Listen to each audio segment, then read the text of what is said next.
voy a pedir que algún hermano lea en voz alta. Es muy importante leer en voz alta porque si no se pierde lo que se está diciendo, ¿no? Incluso la entonación y todo lo que leamos al momento de leer la palabra es muy importante. Entonces vamos a leer Mateo 7, que hemos estado trabajando, del 1 al 5. Mateo 7, del 1 al 5. Mateo 7, del 1 al 5. Amén. No juzguéis para que no seáis juzgados, porque con el juicio con que juzgáis seréis juzgados, y con la medida con que medís os será medido.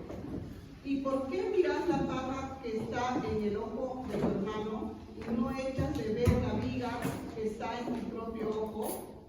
O como dirías a tu hermano, déjame sacar la paja de tu ojo y he aquí la viga en el ojo tuyo.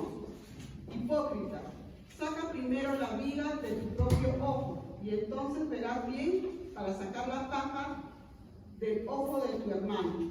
Gracias, hermana. Solamente voy a hacer un resumen de lo que hemos hecho, para acordarnos, ¿ya? Desde que hemos comenzado, y este sería el tercer viernes que estamos trabajando lo que es no juzguéis, ¿verdad? Entonces, para recordar un poco nada más, después ya continuamos con la prédica entonces.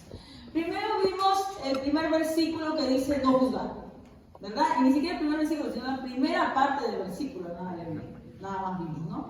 ¿Y qué significa no juzgar? ¿Los cristianos no debemos juzgar absolutamente nada? Sí podemos juzgar, ¿no? Pero no estamos hablando de un juicio condenatorio, no juzgar, sino más bien de un juicio de discernimiento. ¿Qué es discernir, hermanos? Separar, ¿verdad? Lo bueno de lo malo. Entonces, no juzgar nos está refiriendo a que eso es ese juicio que hacemos nosotros condenando a la gente, ¿no? Sintiéndonos superiores a las personas.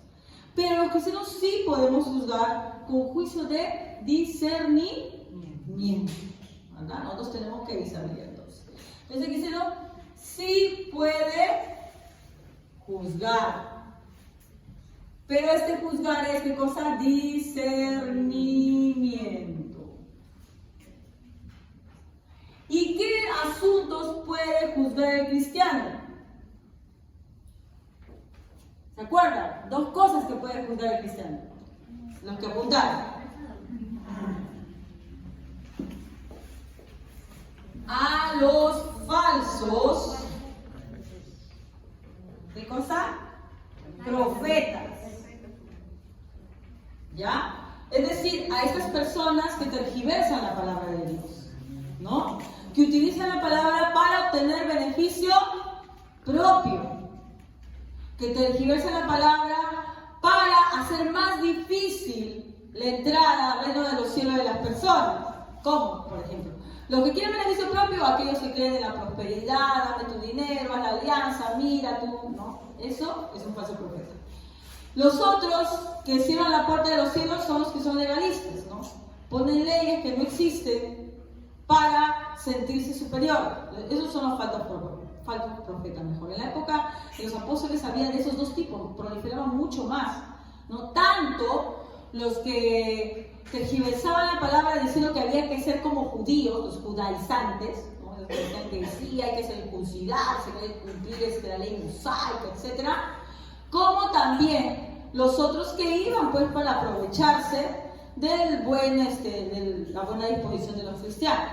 Entonces, a ellos sí se debe juzgar. Incluso Pablo y también Juan citan nombres en la Biblia que han quedado hasta el día de hoy, no para la posteridad, de personas que estaban haciendo esto.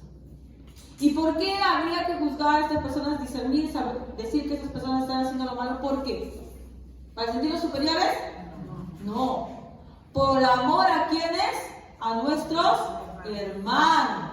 Porque si este hermano sigue caminando así, se están aprovechando de él, ¿no? E incluso lo están haciendo errar.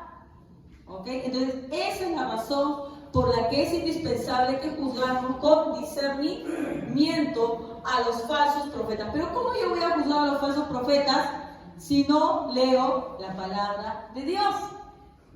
Muchas de las personas que son engañadas es porque no leen la palabra. ¿verdad? O leen solamente por encima y no entienden realmente. Y como nadie les explica, entonces solamente escuchan lo que el que les dirige les está diciendo. Durante muchos años fue así en la iglesia. En la época de la iglesia católica, por ejemplo, las personas no sabían lo que decía la Biblia. La mayoría no sabía ni leer ni escribir. Y la Biblia estaba hecha en latín. Por eso surgió también la Reforma, para dar a conocer realmente lo que la palabra de Dios decía, ¿verdad? Nosotros somos como los que poblaban antes de la Reforma, cuando no leemos la palabra de Dios, ¿ya? Cuando no leemos la palabra de Dios, nosotros estamos en tanta ignorancia como las personas que estuvieron antes que se produjera la Reforma. No hay diferencia. Entonces, por eso es importante que leamos la palabra para discernir entre los falsos profetas, ¿no?, y los verdaderos. ¿A quiénes más podemos juzgar con discernimiento? A los que se dicen ser cristianos, ¿no? Se dicen ser cristianos, pero no lo son, ¿no? Dicen que son cristianos, pero con sus obras no lo muestran. Y muestra de qué manera tenemos que emplazarlos a hablarles, ¿no? Primero, personalmente, luego con testigos y luego con toda la iglesia. Y si sigue en esa condición pecaminosa, viviendo en pecado, porque ya se ha dicho varias veces que nosotros los cristianos podemos caer en pecado, pero no quiere decir que vamos a practicar el pecado, ¿no? Pero estas personas que se dicen ser cristianas y viven de esta manera, ¿qué manda la Biblia? Se le tiene que hablar primero, ¿no? Pero si la persona es contumaz, ¿qué es contumaz? Es terca y quiere seguir de esa manera, tenlo por gentil y publicano. Dice incluso que ni comas con él.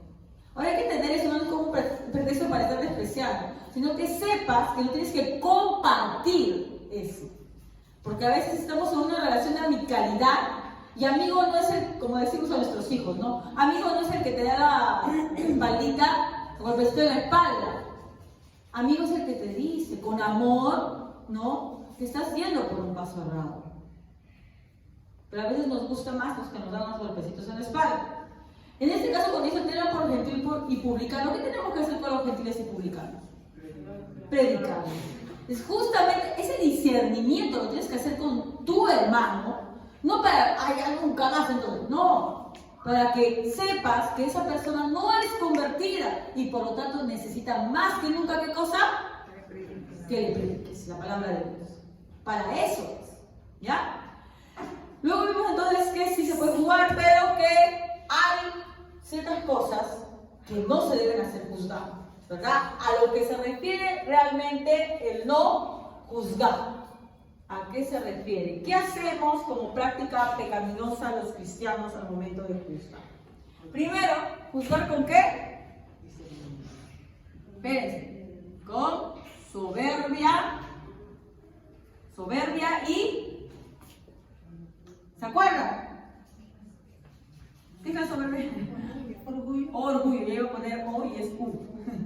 Pero estamos poniendo orgullo, ¿no? Es que yo cuando me pongo a juzgar a la otra persona, ¿verdad?, yo lo haga desde una posición de que yo soy mejor que tú, ¿no?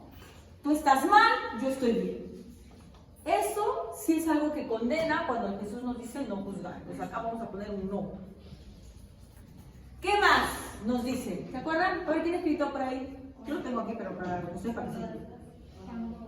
Sin conocer las causas o razones. Ya, ¿no? Sin conocer las causas o razones. Yo no sé por qué el hermano está actuando de esta manera, qué le habrá pasado, pero yo ya estoy sentenciando, ¿no? No sabemos qué ha pasado previamente. No es tampoco que te dice la Biblia, vete y conoce y averigua. Nadie te está pidiendo eso. Pero si yo no tengo los elementos suficientes, yo no tengo por qué juzgar, ¿ya? Si yo no tengo los elementos suficientes, si solamente tal vez me hayan dicho, ¿no?, o haya escuchado, o haya visto parte de, Lo primero que tiene que estar en mi corazón, ¿qué cosa es? ¿Cómo es la ley? Ahora, ustedes saben que alguien es inocente hasta que se demuestre lo contrario, ¿verdad? Todos somos inocentes hasta que se demuestre lo contrario. No es que somos culpables y tenemos que demostrar que somos inocentes. No es así. Pero a veces al momento de discusionar, ¿qué hacemos? Ya en tu mente ya piensas lo peor, ¿verdad? Antes que ir para lo bueno. Bueno, pues yo lo vi así, pero quién sabe no es lo que yo pensé, quién sabe es otra cosa. Pero nuestra mente carnal que es, tiende a pensar qué cosa, lo malo, ¿no? ¿Por qué? Porque acá viene lo otro. Juzgar, no podemos juzgar qué cosa, las intenciones del corazón. ¿Ya? Sin conocer las causas o razones, las intenciones. ¿Nosotros conocemos las intenciones, leemos la mente de las personas? No, pero yo sí sé que lo hizo por eso. Eso es pecado, ¿no? Que tú hables de esa manera es pecado. No, pero es que yo ya lo conozco, yo sé que lo dijo con ese objetivo, ¿no? Porque quería decir tal cosa. Muchas veces todos hemos caído en eso, ¿no? Como ya tal vez puede ser que algún hermano, ¿no? O persona sepamos que ha cometido varios errores, pero inmediatamente después, cuando actúa de una manera que nos puede parecer como era anteriormente, decimos, no, aquí yo sé, porque yo lo conozco. Tú no lo conoces, pero yo sí. Y yo sé que lo he hecho con esa intención. ¿Sabe que esto es muy pecaminoso? ¿Por qué? Porque nos ponemos en el papel de Dios. ¿Es Dios el único? ¿Qué cosa? Que conoce las intenciones de nuestros corazones. Nosotros no conocemos. Y nos ponemos en el papel de Dios cuando yo digo, yo sé que Él lo ha hecho por eso. ¿Ya? Entonces hay también mucho cuidado. ¿Qué más? A ver, ¿alguien más? Cuando queremos ser más santos que Dios. ¿Cómo? Cuando queremos ser más santos que Dios. Ya. Bueno, eso estaría aquí en cuanto a soberbia y orgullo también las intenciones, ¿no? Porque estamos juzgándolos de esa manera. Difamamos a nuestro prójimo. Muy bien, cuando los difamamos. Difamamos. ¿Qué es difamar? ¿Ah? ¿Qué es difamar? ¿Saben lo que es difamar? Algo que te he contado, que tú lo cuentas. Claro, tú lo cuentas a otra persona, pero no es solamente eso. Algo que no es verdad. No es verdad y lo divulgas. No es cierto y lo divulgaste. Y lo divulgaste a todo el mundo. Eso es difamar y es un delito incluso. La difamación es un delito. ¿Ya? Si se comprueba una difamación, es un delito penado por la ley. ¿Ya? Te vas a la cárcel por difamar a las personas. Sí, y a la persona le puedes pagar una indemnización, fácil, te obliga. ¿No? Así lo hacen las personas que son pudientes y tienen todo el momento. Pues si vamos a denunciar a todo el mundo que nos difame, imagínense, no se puede. Pero las personas que tienen cierto poder, ¿no? Cuando sufren una difamación, denuncian y tienen que pagar una indemnización. ¿Ya? Entonces la Biblia también dice, no difamemos, no estemos divulgando a todo el mundo. Primero, algo que no es cierto, y no tenemos también por qué divulgarlo. ¿Por qué tenemos que divulgar a todo el mundo? ¿Con qué objetivo? Por lo general es para sentirnos mejor, ¿no? Incluso porque se nos ha hecho costumbre muchas veces que cuando estamos reunidos, en vez de ser, como dice la palabra de Dios, ¿qué hacen cuando están juntos? Oran, cantan salmos, y nosotros ¿qué hacemos? ¿Chismea? Chismea no dice la palabra, no está dentro de la palabra de Dios cuando te dice que es cuando están juntos. No dice chismea, dice oran, cantan salmos. ¿Qué hay entre ustedes? ¿Ya? Entonces, eso también hay que pensar. A ver, ¿qué más? Eso ya está. ¿Ya? Y como dijo la hermana, sí, cuando queremos ser más santos que Dios, ahí está, que faltaba esto. Y agregamos principios que no existen en la Biblia. ¿Ya? O sea, pensamos que como que Dios no lo hizo la obra completa, ¿no? Tú, mira, Dios mío, tú hiciste tus 10 mandamientos, pero yo creo que te faltó tal cosita, ¿no? Entonces, yo comienzo a crear prácticamente mi propio evangelio, mi propia Biblia. En la Biblia en ninguna parte, qué sé yo, me habla sobre algún tema en especial, pero yo ya estoy juzgando, ¿no? Eso se ve mucho, por ejemplo, en el caso de la comida, ¿no? Pero, hermana, en la Biblia dice, pues, que no debes comer, qué sé yo, cerdo. Pero si realmente entendemos la palabra, y realmente hemos leído la Biblia, solamente conociendo la vida de los apóstoles podemos saber que eso ya no está vigente, ¿verdad? ¿Se acuerdan cuando Pedro se le baja un lienzo con todo tipo de animales y Dios le dice, mata y come, ¿verdad? Esa ley ya no está vigente para nosotros. Pero si yo comienzo a agravar a mis hermanos con eso y juzgarlos por ese motivo, me estoy creyendo mejor que Dios, ¿verdad? Ah, no, mira, esta hermana tiene 10 centímetros más arriba de la pantorrilla. Estoy inventando doctrinas que no están en la Biblia. No lo está. Pero dice, hermana, ahí que hay que vestir con modestia. ¿Y quién pone el estándar de la modestia? ¿Tú? Porque yo he llegado a escuchar iglesias en donde cuando utilizaban taco decían que era pecado.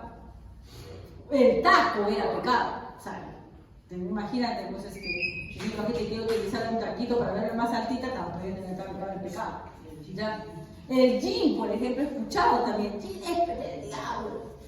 ¿En qué parte de la Biblia nos habla de que una prenda de vestir es pecaminosa? ¿Qué estamos haciendo ahí? ¿Qué estamos haciendo ahí? Estamos juzgando y poniéndonos por encima de Dios. Dios mío, tú no pudiste, no, tu ley no está completa, ven aquí, yo te la voy a completar. Eso es lo que estamos diciendo. ¿Ya? Entonces aquí, como decía nuestra hermana Melissa, ¿no? Queremos ser más santos que Dios y añadimos principios, vamos a añadirlo, ¿no? Añadimos nuestros mandamientos. Los mandamientos según el hermano tal. Mandamientos.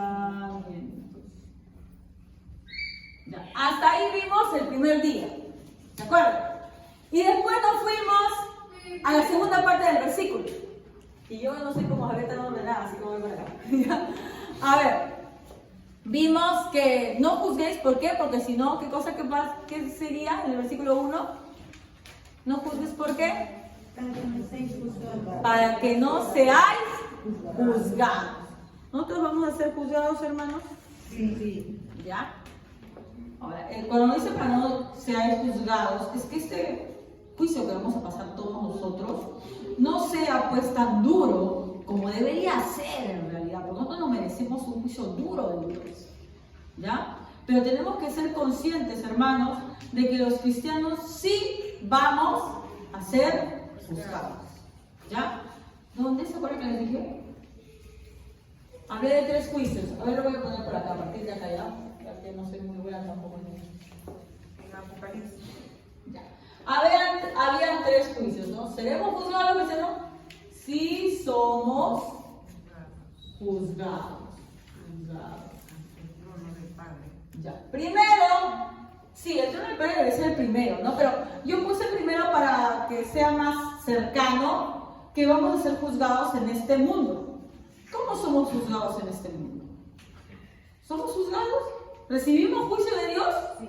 Leímos en Corintios, ¿no? El que come dignamente come juicio para sí mismo, ¿no? Y dice, muchos de ustedes están enfermos y algunos duermen, o sea, se va, mueren. Ya, o sea, ¿qué es eso? Como dicen Hebreos también. ¿Qué dicen Hebreos? El padre, ¿qué cosa? ¿A qué recibe por hijo? ¿Qué cosa hace? Corrige. Entonces, ¿sí recibimos el juicio de Dios en esta tierra? Sí recibimos el juicio de Dios. Esa tendencia actual a pensar de que no, los cristianos no, Dios no castiga. Es una tendencia basada en la ideología moderna, que piensan pues que Dios es solamente amor y es como Papá Noel, que solamente te tiene que dar tus regalitos y nada más. Eso es errado, ¿verdad? Sí somos juzgados en este mundo y sufrimos la consecuencia de nuestro pecado en este mundo. ¿Y mucho más quiénes? Los cristianos. Porque los mundanos son juzgados. No necesariamente. Si Dios va a utilizarlo para algún fin, puede ser. Pero los cristianos sí o sí, como hijos de Dios, recibimos juicio de Dios aquí en la tierra. Recibimos disciplina de Dios aquí en la tierra. Recibimos castigo de Dios aquí en la tierra. eterna. ¿Por qué? Porque somos sus hijos. Por eso. Porque Él no se va a disciplinar a hijo ajeno. Él disciplina a sus hijos. Entonces, el primer juicio, ¿cuál es? En este mundo como cristianos, como sus hijos. En este mundo como sus hijos. Ese es el primer juicio. El segundo juicio, ¿ya? Es el juicio final, en donde Dios va a separar a las ovejas de los cabritos, al trigo de la cizaña, ¿verdad? Ahí todos vamos a comparecer. Entonces sería el juicio final. Juicio final. Para que algunos sean salvos y otros condenados, ¿no? Entonces este juicio es para salvación. Nosotros se supone para salvación y para condenación. Y es el juicio que más conocemos, ¿no? Nos presentamos y para allá, para acá. Vengan aquí, hijo mío, apartados de mí, hacedores de maldad. Y ahí será el lloro y el crujir de dientes, ¿no? Y luego está el tercer juicio. En realidad no es que necesariamente sea otro día el juicio. Algunos dicen incluso que va a ser en el mismo momento. Pero la Biblia no nos da mucho más acercamiento sobre en qué momento va a ser este juicio, ¿no? Pero sí habla muchas veces que compareceremos ante el tribunal de Cristo. El otro es entonces juicio en el tribunal de Cristo. ¿Y acá quiénes van a comparecer? Solo cristianos. Solo cristianos. Ahí van solamente los cristianos. Y ahí dice que se vas a recibir de acuerdo a tus. Ahí es de acuerdo a tus obras, ¿no? Y ahí quiero hacer una vez más la salvedad. La salvación no es por obras. La salvación es un regalo de Dios. Nosotros no hacemos nada para merecerlo. Nada. Ninguna obra que hagamos merece la salvación de Dios. Ninguna. ¿Ya? Eso ha sido una gracia. Todos estamos destituidos de la gloria de Dios y merecíamos morir. Y Él fue, en su misericordia, mandó a su Hijo y nos salvó. ¿Ya? Entonces, aquí no tiene nada que ver las cosas. Pero aquí, si habla de que, ¿qué va a hacer? ¿Va a pasar por qué? Para ser probado tu obra, por fuego, ¿no? Y está donde lo dice Pablo, ¿no? ¿Quién es la piedra angular? Cristo. Y sobre ella nosotros sobreedificamos. Ahí claramente se nota que es para los cristianos, porque los mundanos no sobreedifican sobre la piedra. Ellos no están cimentados en Cristo, ¿sí o no? Ellos no creen en Dios, así que no les importa. Pero nosotros sí edificamos encima de la roca. ¿Por qué? Porque creemos en Dios. Hemos aceptado a su Hijo Jesucristo, por lo tanto es nuestra roca, nuestra base de todo lo que hacemos. Y sobre ello sobreedificamos. Pero la Biblia también nos dice que hay distintas formas de sobreedificar. ¿Verdad? ¿Qué forma de sobreedificar nos dice? Y otros edifican sobre hojarasca. Hojarasca, madera, heno, y el otro oro, piedras preciosas. Dice que va a pasar por fuego y se va a ver qué permanece, ¿verdad? Ahora, el que se le quema todo, ¿qué le pasa?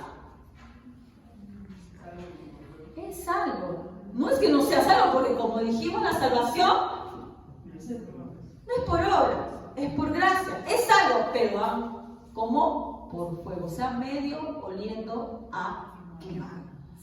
Sobre lo que pasa como sentencia de ese juicio, no sabemos mucho. Hay muy pocas pasajes que lo dicen, ¿no? Lo que sí dice es que algunos van a ser recompensados y otros van a sufrir gran pérdida. ¿Ya? Gran pérdida y otros van a ser recompensados. Pero no nos dicen sí de qué va a ser la recompensa o en qué consiste esta pérdida. ¿Ya? No podemos especular sobre algo que no está escrito en la Biblia. Solamente podemos notarle de que sí existe un juicio ¿no? Y que sí, nuestras obras van a ser ahí vistas. Y miren, no es que ninguna obra que nosotros hagamos nos vaya a merecer una recompensa o porque, sí, lo hemos hecho muy bonito. No es eso. Dios recibe en este momento nuestras obras porque nos ama. Así como cuando, no sé si tienen alguna vez a tu hijo le han mandado a hacer, a los que tenemos hijos, un trabajito en inicial, ¿no? Te hacen cualquier cosita, así, hasta le pegan, al final lo que te hace más basura que, ¿no? Y estás acumulando y acumulando polvo. ¿Y tú cómo lo recibes? ¿Verdad? A veces no te sirve para nada, ¿sí o no? ¿Sí o no? A veces no sirve para nada. Pero tú cómo lo recibes? Con cariño. Porque para ti tiene un valor. Igual son las obras que hacemos delante de Dios. No creamos que las obras que hacemos pues son meritorias, porque la Biblia también dice que cuando hagamos lo que tenemos que hacer, digamos que cosas hacemos inútiles son. Pero Dios, ¿qué hace? Lo recibe con amor porque somos sus hijos. Entonces ahí nos da una lucecita sobre este juicio. Este juicio, hermanos, más que por la obra, es por la intención. Porque tú cuando tu hijo te da algo, todo así, mal pintado y todo cuando es chiquito, ¿tú qué ves? La intención que lo quiso hacer, ¿sí o no? Te lo quiso hacer con amor, ¿cómo le salió todo feo? Pero tú le ves eso. Y acá, ¿qué cosa se ve? Las intenciones del corazón. Porque Dios, como ya hemos visto, ve lo profundo del corazón. Así que no te pongas a pensar y a contar ahorita, ¿cuántas personas se convirtieron? ¿Cuántas veces se barrió la iglesia? ¿Cuántas veces se da una donación? ¿Cuántas veces, yo puse esto para la iglesia, puse tal cosa, tal cosa? No te pongas a pensar en eso. Ponte a pensar cuántas veces lo hiciste de corazón. Con amor. Y no quejándote. Y no pensando, ¿por qué no lo hace? ¿Cuántas veces? Y si descontamos, hermanos, a veces estamos en déficit. ¿Sí o no? Porque ¿cuántas veces hacemos cosas que creemos que son para Dios, pero no las hacemos con intención, las hacemos por obligación, porque alguien me dice, o porque, pues para qué, ¿no?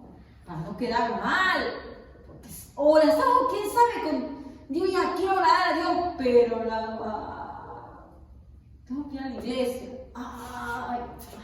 tengo sueño, hermano, me caigo. Y ese es el ajuste de la iglesia. Entonces, pero, Dios mío, yo he asistido 40 años a la iglesia, de los cuales 39 años estoy dormido, ¿quién sabe? Es verdad. ¿Sí o no? De esos 40 años que he asistido, por ejemplo, yo tengo ya 41, y casi desde muy niña asistí a la iglesia, digo, ¿en cuántos habré adorado realmente en espíritu y en verdad? ¿En cuántos? Y eso es lo que, no lo otro. Entonces aquí, este juicio son más que todo para la intención, porque Dios ve los corazones. Nosotros no lo vemos, ¿verdad? Entonces sí quedamos claros de que nosotros, ¿qué cosa? Sí vamos a ser juzgados. Y así como queremos misericordia para nosotros, también debemos ser misericordiosos al momento de juzgar a nuestros hermanos, ¿verdad? Y luego vimos, porque con el juicio con que juzgáis seréis juzgados. Y vimos el ejemplo de quién. ¿De acuerdo? Ya, otro, ¿no? Con el juicio con que juzgáis seréis juzgados. ¿De quién vimos el ejemplo? De alguien que había hecho juicio rápidamente, precipitadamente. David, ¿no? ¿Qué pasó con David? David está en su trono, viene el profeta Natán. Porque miren, Dios no deja de lado a sus hijos. Cuando los ama, Él no los va a dejar perdidos. Los va a hacer volver. Y como David estaba tan ciego, manda a un profeta. Le cuenta una historia y David inmediatamente juzga. ¿Y qué dice? El tal debe morir. ¿Y Natán qué le dice? Eres tú. Eres tú. Y se le cae la venda de los ojos a David. Él emitió su propia sentencia. Su propia sentencia.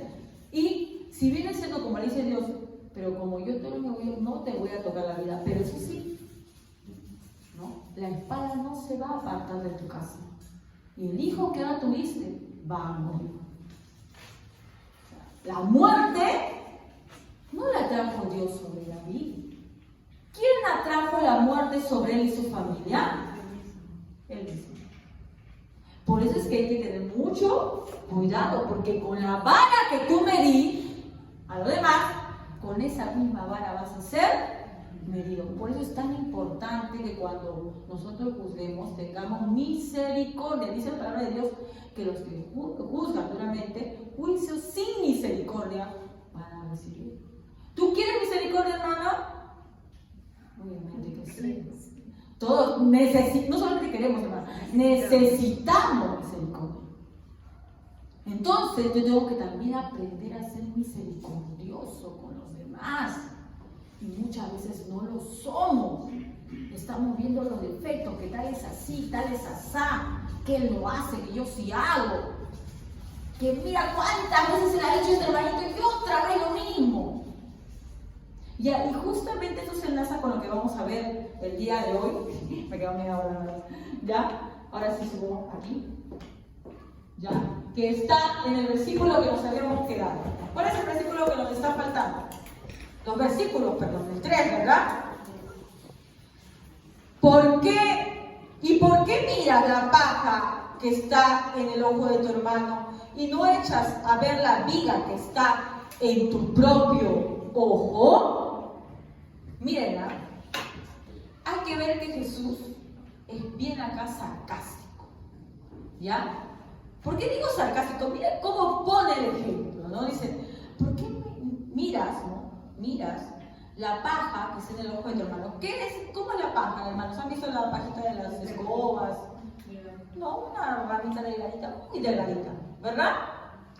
Y luego lo confronta, ¿no? Y no echas de ver la viga. ¿Qué es una viga? Algo así, bueno, acá tenemos una viga de cemento, pero una viga es un tronco. Entonces, acá Jesús está diciendo, oye, tú estás que miras el defectito y no te das cuenta de lo que tú tienes dentro de ti. Entonces, ¿cómo tú te atreves a juzgar a tu hermano sin verte a ti mismo? Y muchas veces lo hacemos, hermano. Desde el momento en que tú juzgas con dureza, ya estás pecando. Ese mismo juicio que tú estás aventando muestra la calidad de persona que eres. Y los fariseos eran un ejemplo de eso. Vamos a ver Mateo 23, 24. ¿Qué nos dice Mateo 23, 24? A ver.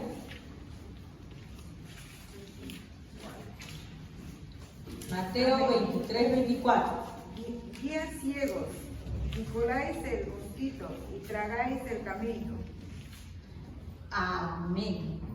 Miren, nada, esto es muy parecido a lo que acaba de decir, de que tú te estás fijando en la pajita del ojo de tu hermano y sin embargo no te das cuenta de la viga que tienes en tu ojo.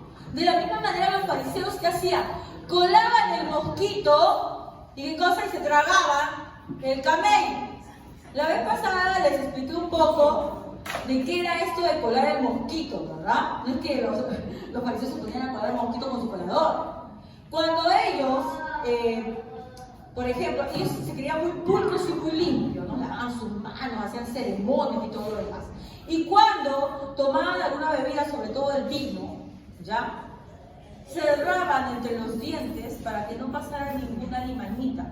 Porque si se comían esa limañita, recuerden que había animales que ellos no podían consumir, ¿se acuerdan? ¿No? Y no podían estar comiendo alimaña. Entonces colaban el mosquito con su boca. Eran tan minuciosos en cada cosa, ¿no? Sobre que si tanto tengo que desmar. Incluso dice que contaban los granitos de, ¿no? De lo que tenía que desmar y contaban justo la cantidad. Pero dice Jesús que ellos se tragan el camello. ¿A qué se refiere? ¿De qué les servía toda esa pulcritud en esas minucias si al final el pecado se lo tragaba? Y más o menos así es la comparación que hace con lo que ahora estamos viendo. ¿Cómo puedes ver tú la paja en el ojo ajeno y no puedes ver la viga que está en tu ojo? Hermanos, sí somos capaces. Cuando uno está en pecado, hermano, somos ciegos. ¿No dice alguna vez? Yo creo que todos alguna vez hemos experimentado el pecado, pero alguna vez han dado cuenta de que en esa época es como si estuvieran ciegos. ¿Nunca, hermanos? Cuidado, no se lo cuenta nunca. Cuando tú estás pecando, no sé si tú te has puesto a pensar después de tiempo que has dejado el pecado por misericordia de Dios, y tú te preguntas, ¿cómo hice eso? ¿Cómo lo hice? ¿Cómo es posible que llegue a ese punto? Yo no me comprendo. O sea, dice, no, esa fue otra persona. Incluso, eso no fui yo. Esa fue otra. No puedes asimilar que tú hayas hecho eso. Es que cuando tú estás envuelto en pecado, es así. Y miren, volvemos al ejemplo de David y Natán. Cuando le cuenta todo eso, David se da cuenta. ¡No! Y todo ese tiempo que había hecho, miren lo que había hecho David. Había estado con una mujer casada. De ahí ya sabes que son pecados, adulterio. Pero ¿qué se había engañado en su corazón que él lo había dejado pasar? ¿Ya? Luego de eso, cuando esta mujer queda embarazada, se deshace de su esposo. Y miren, para contentar su corazón no es que lo mate, o sea, no lo mate musulmán, ¿no? Pero lo manda a poner delante del ejército para que muera. Es asesinato. Sí, es asesinato. Pero tampoco. Hasta que el profeta Natán no llega y dice, ese eres tú, no se le cae la venda de los ojos. Jesús cuando te dice, mira, tú estás viendo la paja en el ojo ajeno, pero mira la viga que tienes en el tuyo. Nos invita a que reflexionemos, hermano, a que nos demos cuenta y nos autoexaminemos. Yo les digo ahora, por ejemplo, no es necesario que para esto, ¿ya? Pero piensa, ¿qué tronco tienes dentro de ti? ¿Tienes troncos? Sí, seguro. No me digas si seguro. Ya sé que, obviamente, como les estoy diciendo, sí tenemos troncos todos, pero yo te digo, tú puedes identificar el tronco que tienes. ¿Sí? No. Esa es la cuestión, hermano. ¿Y saben cómo uno sí puede hacerlo? ¿Cómo alguien se lo podría hacer? Volvemos como siempre al inicio, porque este sermón del monte es tan hermoso, tan perfecto, que desde la parte donde tú estés vas a volver al principio que rige este sermón del monte. Si volvemos a la primera bienaventuranza, dice, bienaventurados los pobres de espíritu. Ese es alguien que se da cuenta de su tronco. El pobre de espíritu se da cuenta del tronco que tiene en los ojos. Por eso es que se siente tan poca cosa. Por eso es que ante Dios no es capaz de elevar la cabeza. Es humilde. E incluso al momento, eso lo vamos a ver un poquito más adelante, al momento de hablarle a su hermano, no le habla como vimos ahí con soberbia, sino le habla como alguien que, como él, también ha experimentado lo mismo. ¿Entienden? Entonces, para que tú puedas ver el tronco que tienes en tu ojo, hermano, ¿qué tenemos que hacer? Tendríamos que seguir esta primera bienaventuranza. Ser pobres de espíritu. Pero esto no es algo que yo diga, bueno, voy a ser pobre de espíritu, sí, voy a ser pobre de espíritu. No es así, hermano. No es así. Es muy difícil. Y no es por nuestra fuerza que lo podemos hacer. Pero yo los invito a que si usted es valiente, hermano, y quiere ver el tronco que tiene en su ojo, le invito a que haga una oración. Dios mío, como lo dijo David, muéstrame los pecados que me son ocultos. Y créanme, Dios responde. Dios responde, te va a hacer ver qué es lo que tú tienes ahí. Muéstrame los pecados que me son ocultos. No puedo ver, Dios mío, creo que estoy bien, pero yo sé que algo está mal. En ese momento ustedes me dijeron, no si tenemos todos troncos, ¿verdad? Lo sabe, todos tenemos troncos, ¿ya? Pero alguna vez han orado a Dios y le han dicho, muéstramelos, no importando lo que me pase, porque quiero ver eso, para venir en humildad hacia ti. Pregúntense, hermanos, ¿ya? Porque acá nos estoy diciendo que primero tenemos que ver el tronco que tenemos en nuestros ojos, porque si no corremos el peligro de convertirnos en esta práctica fariseica que es tan habitual en la iglesia y que todos los que estamos aquí hemos caído alguna vez. Es imposible, ¿no? Todos hemos juzgado a la ligereza, todos. No hay ni uno que no haya juzgado aquí a la ligereza, ¿ya? No queremos, a veces vemos a los fariseos como, estos, qué barbaridad, como eran, ¿no? ¿Qué? Pero nos parecemos a veces mucho a ellos. Vamos a ver en Juan 8, ¿ya? Juan 8, capítulo 8, versículo del 3 al 7.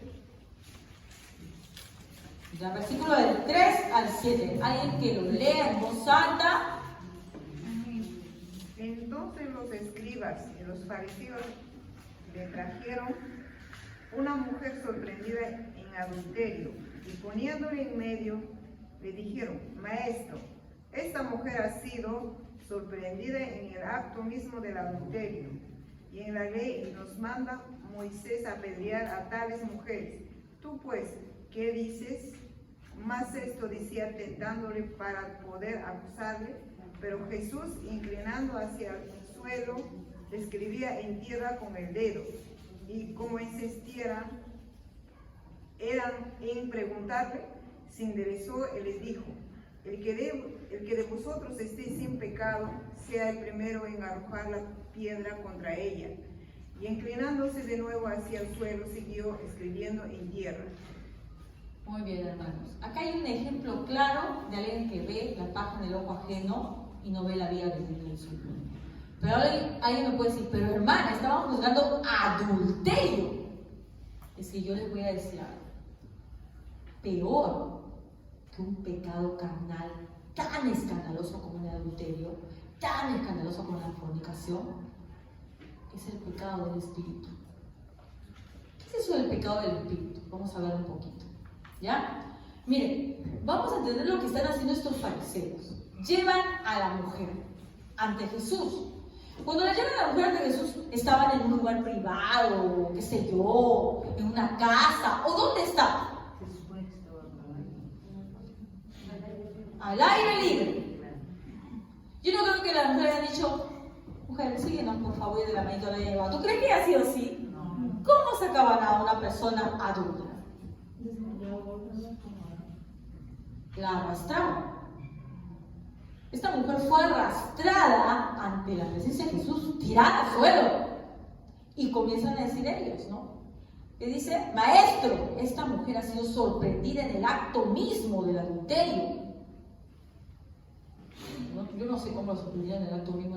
Hasta ahorita me hago siempre esa pregunta, ¿no? ¿Cómo fue el asunto, no? ¿Se la vieron? ¿Estuvo en el hombre? No sé cómo el hombre se fue corriendo, ya la dejaron, no lo sé. ¿Ya? Y miren cómo sentencian. Aquí está un ejemplo de juzgar con tu tronco, ¿ya? Y en la ley nos manda Moisés a apedrear a tales mujeres. De frente, ya está, hay que matarla. Hay que matarla. Ay, qué bonito, ahí sabemos toda la palabra de Dios al pie del derecho, ¿no? Para lo que son esas cosas, sí, claro que da. Miren, esto ejemplifica, ¿no?, lo que es un pecado del espíritu. ¿Qué es lo que ves tú aquí? Algo horrible. ¿Qué cosa es? ¿El adulterio de la mujer? El adulterio de la mujer obviamente es un pecado, es innegable, es un pecado. Es un pecado que va a provocar la muerte, obvio que sí. Pero ¿qué están haciendo? ¿Qué pecado están cometiendo? ¿Cómo? La muerte. ¿La muerte? No, la muerte. Porque ellos estaban diciendo que es... Claro, que la van a matar. Están juzgando. Ya están juzgando, ¿verdad? Pero juzgando con una cosita más. juicio sin misericordia. Juicio sin misericordia. Y para que tú des un juicio sin misericordia es que no te ves tu propia condición. Y por eso es mucho peor el pecado del espíritu, el pecado del carne, porque tú no te das cuenta que estás pecando. Los pecados escandalosos como el adulterio, la borrachera, porque me decimos, no, hoy sí, estamos en un mundo de pecado. Y la primera imagen que se nos viene a la mente es un borracho tirado en la calle, un drogadicto, prostituta, gays y demás. Todos esos pecados se nos vienen a la mente, ¿verdad? Pero como dice también Jesús, estas personas van delante de nosotros. ¿Por qué? Porque cuando se arrepienten, estas personas no tienen ninguna alma con el cual defenderse. No hay manera de justificar su pecado, ¿verdad? Entonces se vuelven pobres de espíritu porque ante Dios son tan miserables como el publicano que oraba, que decía, yo no soy digno de lo que tú me das, Señor. No soy nada. Porque esa condición de pecaminosidad escandalosa no les deja ninguna salida. Pero el problema del otro pecado es que pueden muy bien solaparlo. El pecado que ellos están haciendo aquí de juzgar a la mujer sin misericordia, lo solapan diciendo, pero nosotros somos cumplidores de la ley. Ellos no se van y no se dieron cuenta. ¿Se dieron cuenta que estaban pecando? No. ¿Matan a Jesús? ¿Se dieron cuenta que habían pecado? No. Se dan cuenta que tan terrible es el pecado del espíritu. Y es mucho más afín a las personas de la iglesia que el otro pecado. Porque si tú te pones a pensar en una iglesia, tú dices, bueno, pues en una iglesia por lo menos ya no hay fornicación, ya no hay adulterio, por lo menos es muy extraño, ¿verdad? Pero este pecado prolifera porque es muy fácil de taparlo, porque no te das cuenta que lo estás cometiendo. Y el pecado que vemos aquí, bueno, es un ejemplo, ¿no? El juicio, ¿sí? Mate. Y con una doble intención todavía, con un doble, ¿no? Porque también le querían acercar a Jesús. ¿Y Jesús qué cosa dice? El que esté libre de pecado, que arroje la primera piedra. Ahí todos éramos pecadores. ¿Y qué pasó con ellos? Se fueron. Porque sabían que...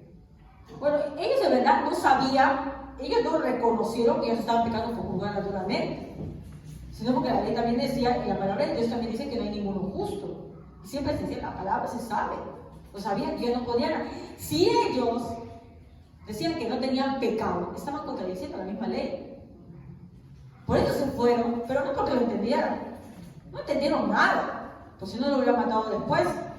¿Ya? Entonces lo primero que nos dice este versículo de Mateo 7:3, ¿no? Dice, ¿y por qué mira la paja que está en el ojo de tu hermano y no echas de ver la viga que está en tu propio ojo? Es que, hermanos, primero, si es que yo tengo la intención verdadera de corazón de ayudar a mi hermano, porque esa debe ser nuestra intención al juzgar, es decir, no condenar, sino discernir, ¿no? Saber decirle a mi hermano, mira, estás actuando mal, esto te va a conducir a algo malo. Lo primero que tenemos que hacer antes de hablar con nuestro hermano es echar en valor el tronco que tenemos en nuestro, ¿ya? Y cuando evaluemos el tronco que tenemos en nuestro ojo, vamos a emitir un juicio con misericordia. ¿Saben por qué? Porque ya sabes cómo tú eres. Y ya no vas a ponerte en la situación de que, bueno, uy, qué barbaridad, este hermano como 3 veces cae en lo mismo. Sino que te vas a dar cuenta que tú vives años, quién sabe, con un mismo pecado. ¿Verdad? Que te ha costado que se dejaron. Y con esa misericordia vas a hablar con tu hermano. Entonces, el siguiente versículo dice, 4. ¿O cómo dirás a tu hermano, déjame sacar la paja que está en tu ojo y he aquí la viga en el ojo tuyo? Imagina, tú tienes un oculista que es ciego. Bien difícil que te pueda medir, bien difícil. Y miren que sacar algo de un ojo es muy delicado. Algunas veces he tratado, a veces los hijos se les mete una basurita, mamá, viene así, y tú le quieres soplar, ¡ah! Que grita, que no le toques el ojo porque tiene miedo, ¿verdad? ¿Qué te está diciendo? Que el tú juzgar, a veces de discernimiento, de hablar con un hermano, es muy delicado. es muy delicado. Es así como tocar el ojo de alguien. A ver, pincha el ojo de alguien se va a dejar. Ay, sí, mira, tócame mi ojo. ¿Así vas a decir? Por más que quieras, como que ese es un reflejo, ¿verdad? De retirarlo. ¿Sí o no? Así de delicado es hablar con un hermano sobre su pecado. Así de delicado es. Porque a nadie nos gusta que nos digan nuestro pecado. E incluso la forma en la que tú se lo dices va también a depender mucho del resultado. Porque a veces la persona que está en pecado, ¿ya? No se da cuenta, y como está en pecado, recuerda que está en pecado, ¿ya? Va a buscar algún defecto en cómo se lo has dicho. Ay, pero me gritó. Ay, pero me dijo tal cosa. Y ya se olvidó realmente del mensaje de amor que tú le querías dar, se supone. Es algo muy delicado que debes sacar la paja del ojo de tu hermano. Yo diría que incluso si ustedes quieren hablar con un hermano, ayudarlo, oren mucho, para que Dios les dé palabras, para que Dios les dé contención, ¿verdad? Porque a veces nos exasperamos, hermano, y todos hemos caído en eso. Todos, en algún momento, por querer hacer justicia o por amar la verdad, nos hemos exacerbado todos. Y nos olvidamos nuestro papel de hermanos y nos ponemos en el papel de Dios. A todos nos ha pasado. A mí me ha pasado algunas veces también. Te olvidas en ese momento quién eres tú y comienzas a juzgar. A ver, entonces, ¿para qué?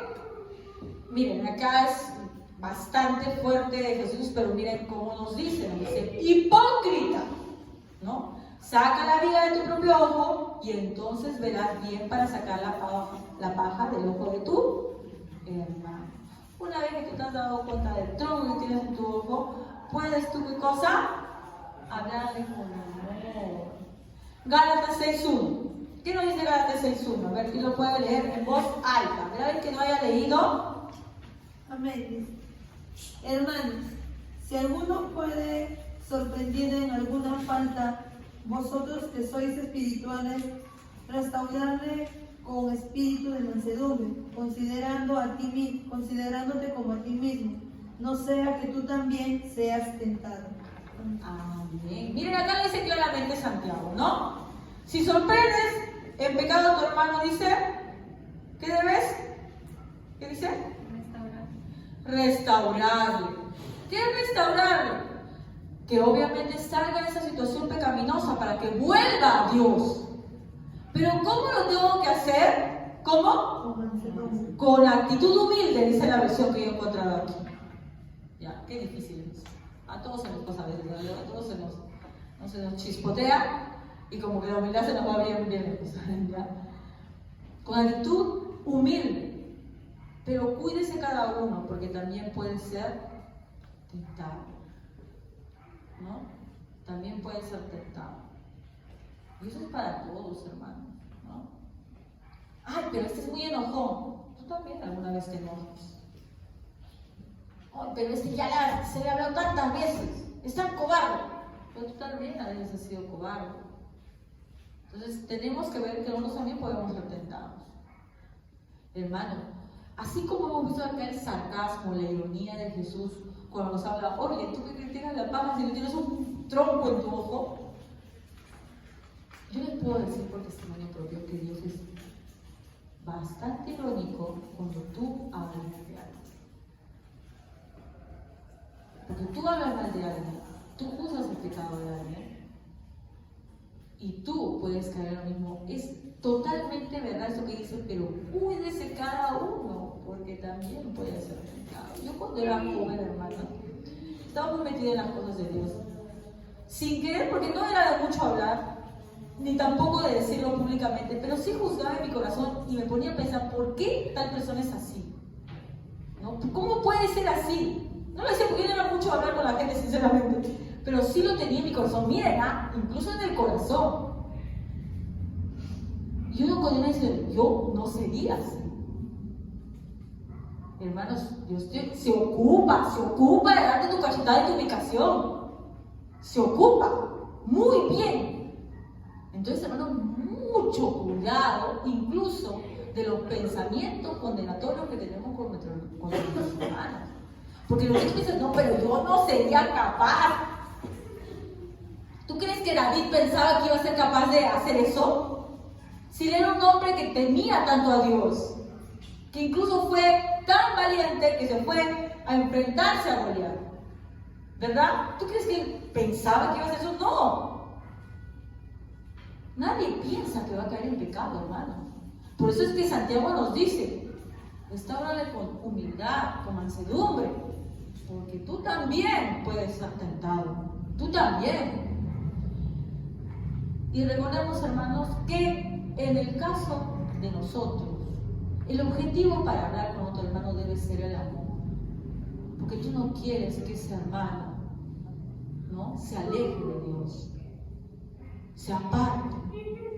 No él juzgarlo y decirle, ay, ¿cómo es posible? No, sino porque lo amas. Y así como a ti tú quisieras que cuando tú estés errado te conduzcan otra vez con amor, tú también debes hacerlo con otra persona. Vamos a 1 Juan 4:20, hermanos.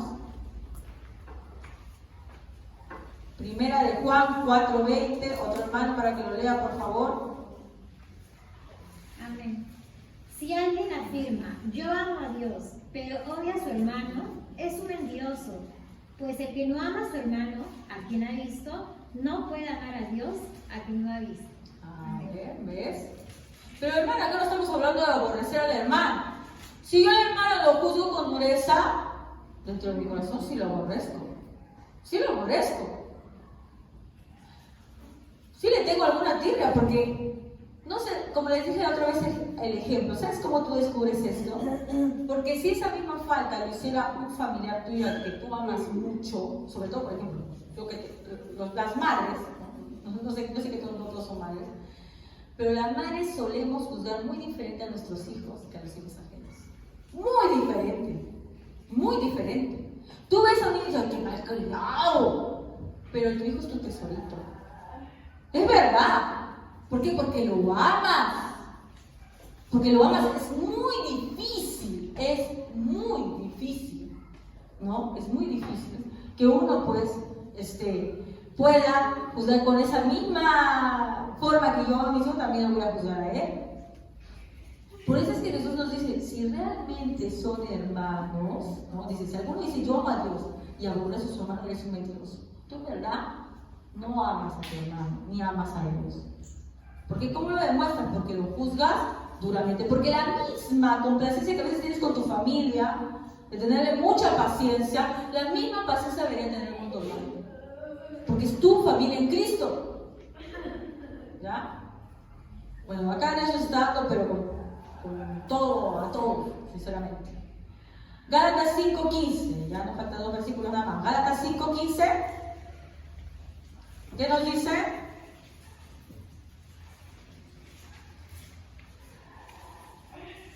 Pero si os mordéis y os coméis unos a otros, mirad que también no os consumáis unos a otros. Amén. No nos ha mandado Dios para que la iglesia nos estemos. Mira, acá están dejando como si fuéramos animales, ¿no?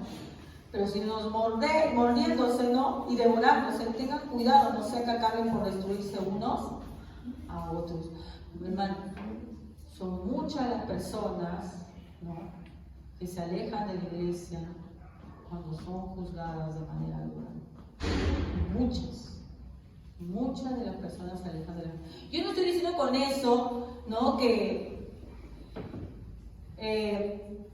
la salvación sea algo que se pierde como se piensa. Si estoy diciendo que podemos ser el instrumento que aleje a un hermano de la iglesia.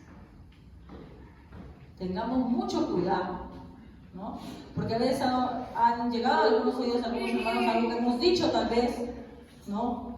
Y se le dio el pretexto ideal para allá, y el enemigo atacó por ahí para decirle, ¿sabes qué? ¿Para qué vas a ir si te van a decir eso? Entonces tengamos mucho cuidado en ese aspecto. El último versículo, Santiago 4:11 al 12.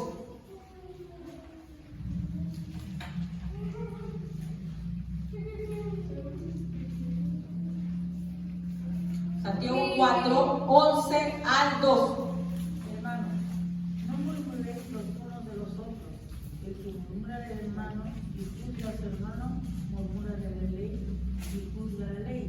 Pero si tú juzgas a la ley, no eres hacedor de la ley, sino juez. Uno solo es el dador de la ley, que puede salvar y perder. Pero tú, ¿quién eres para que juzgues a otro? Amén, ¿no?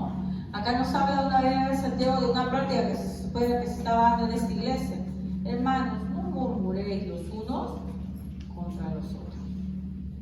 No murmuréis los unos contra los otros. Primero, el que dice que nunca ha murmurado, hermano, está pecando, de mentiroso. Acá no hay ninguno que se salve de no haber murmurado. La que está acá arriba también ha murmurado. ¿Ya? Entonces, partamos por eso. Nos dice Dios, no murmuréis los unos contra los otros. El que murmura del hermano y juzga a su hermano, murmura de la ley y juzga la ley. Pero si tú juzgas a la ley, ¿quién es el dador de la ley? Dios. No eres hacedor de la ley, sino juez. Y tú no eres juez, hay un solo juez. ¿Quién es el único juez? Dios. ¿No? Entonces, cuando Jesús nos dice, no juzguéis, ¿ya? Como dijimos al principio, no es que tú no tengas juicio de discernimiento y que tú vayas a dejar que cualquier cosa se venga a la iglesia de Cristo y que pase cualquier cosa. Diga, bueno, como no tengo que juzgar, este hermano es pecado, no le digo nada mejor. No te está diciendo eso. Pero si es que tú vas a ir a corregir al hermano, porque tienes que hacerlo, se tiene que exhortar. Porque también falta de amor es que yo no le diga nada y que vaya camino a la perdición. ¿No? Con amor se tiene que decir. No, pero el hermano dijo que no, justamente que no va a decir nada. No estamos diciendo eso. Estamos diciendo que si tú ves que un hermano está andando mal, está pecando, habla. Pero háblale como con amor, con misericordia, pensando que tú mismo o estás haciendo, también tienes tus pecados que no puedes soltar y te cuesta mucho, que tú también puedes ser tentado. Háblale de esa manera. Y con el objetivo no de condenarlo, sino de que esa persona se arrepienta y vuelva con Dios. Ese debe ser nuestro objetivo. Si tu objetivo realmente en tu corazón es ese realmente, que el hermano se vuelva de su pecado, se acerque a Dios, entonces, ¿qué vas a hacer? Vas a tener la pericia de un cirujano para poder hablarle de su pecado. Con mucha sutileza, porque es algo bastante difícil, hermano. Por eso que Santiago también nos dice, no os hagáis muchos maestros, sabiendo que atraéis mayor condenación. Tengan mucho cuidado. Es difícil, hermanos. Muchas veces nuestro carácter nos gana, muchas veces nuestro temperamento, nuestra forma de ser. Por eso que antes de hablar con el hermano hay que hablar bastante. Hablar bastante, no comentar con el resto de las personas el problema que tiene el hermano, porque a veces como que nos justificamos, se lo he comentado para ver, ¿no? Para hablemos juntos, no para eso. ¿No? Ahora tú, si tú sabes del pecado del hermano, acércate a él en privado y háblale con amor, ¿no? Para que no se pierda el hermano. ¿No? Sabemos que es Dios el que nos ha dado su perdón por medio de nuestro Señor Jesucristo, hermanos. No lo hubiéramos merecido sin Él. Y así como Él tiene tanta misericordia para perdonarnos, de la misma manera nosotros tenemos que tener esa misericordia con nuestros hermanos, ¿no? Entonces, con eso terminamos con el no juzguéis. Si nos falta un versículo más, pero eso ya lo vemos la próxima semana, ¿no? Que tiene que ver con el discernimiento entre los perros y los chanchos. ¿Qué le vamos a explicar? Eso tiene que ver con que no le deis las perlas. Y vamos a entender de qué nos habla eso. Vamos a ponernos de pie, hermanos. Vamos a orar. Padre bendito, Padre amado, gracias te damos, Señor, por tu palabra, porque tú, Dios mío, nos vas puliendo poco a poco, Señor, de ver los defectos que tenemos, Señor. Venimos ante ti con humildad, Señor, porque sabemos que muchas veces nos hemos precipitado, Señor, con nuestra boca, tal vez hemos hablado de más, hemos comentado con otras personas sobre nuestros hermanos, te pedimos, Dios mío, que tú nos perdones, Señor. Perdónanos, Padre Santo, y ayúdanos a cambiar, Señor, esa forma de ser que tenemos, que es fruto de Dios mío, nuestra condición pecaminosa, Padre Santo. Ayúdanos, Señor, a mirar con ojos de misericordia y amor a nuestros hermanos, Señor, a corregirlos también de esa manera, Señor. Muchas veces, Señor, actuamos con ira, con cólera, Señor, y sabemos que la justicia no obra de esa manera, Padre Santo. Ayúdanos, Padre Santo, a cambiar, Padre Santo, porque tú eres el único juez, tú eres el único que puede estar agregado con nosotros, no con nuestros hermanos, Padre Santo. Cambia nuestra voluntad, Señor, al ver, Padre Santo, en qué te estamos ofendiendo, Señor, para que cuando nos demos cuenta de ello, con misericordia también ayudemos a nuestros hermanos. Gracias te damos, Señor, por tu palabra, en el nombre de nuestro Señor Jesucristo, nuestro bendito Salvador. Amén. Amén. Vamos a continuar.